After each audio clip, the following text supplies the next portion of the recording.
Il faut éviter d'avoir un style propre ou un style trop reconnaissable pour un team.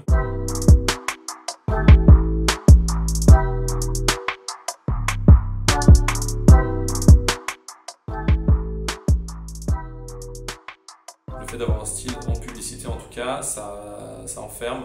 Ça enferme sur le ton qu'on peut donner à une campagne, ça nous enferme aussi sur les médias qu'on peut utiliser. C'était quelque chose de positif il y a quelques années, aujourd'hui on sent que ça allait un peu moins. Et moi je vous conseillerais, pour jamais être en manque d'inspiration, de vous construire un superbe Twitter. D'avoir des gens qui font de l'illustration, d'avoir des gens qui font de la publicité, des créateurs de contenu, d'avoir des comptes de mèmes, mais de vous créer un feed Twitter où quand vous le regardez, tout de suite ça va mieux.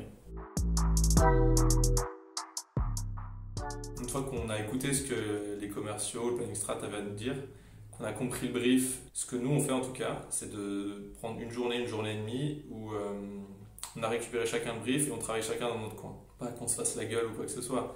L'idée c'est en fait de pouvoir chacun creuser de son côté, de voir comment ça a été fait, d'avoir aussi d'autres pistes. Et c'est une fois qu'on a ces pistes-là qu'on pourra nourrir des moments où on sera tous les deux et là on pourra faire un tri et avancer dans les directions qui nous plaisent. Le conseil c'est de se retrouver tout seul mais de se retrouver à plusieurs. Il faut éviter de garder son bout de steak dans c'est notre brief, pas touche. Et je comprends aussi qu'il y a une compétition dans des agences, c'est évident. Il faut juste savoir jongler, à savoir se renfermer pour trouver des idées seules et aussi s'ouvrir pour trouver de meilleures idées. Je pense que c'est aussi super important que dans un team, les deux soient un peu touche à tout, que chacun puisse faire un peu de création d'images, du montage, de la rédaction, parce que déjà, même si on a chacun sa spécialité, c'est super important de comprendre ce que l'autre fait, de pouvoir y participer, de pouvoir remplacer et de pouvoir échanger dessus. Évidemment, il va y avoir des moments où on ne sera pas d'accord, où l'idée que Émile va me présenter, j'y croirai pas, je la trouverai pas forcément très pertinente.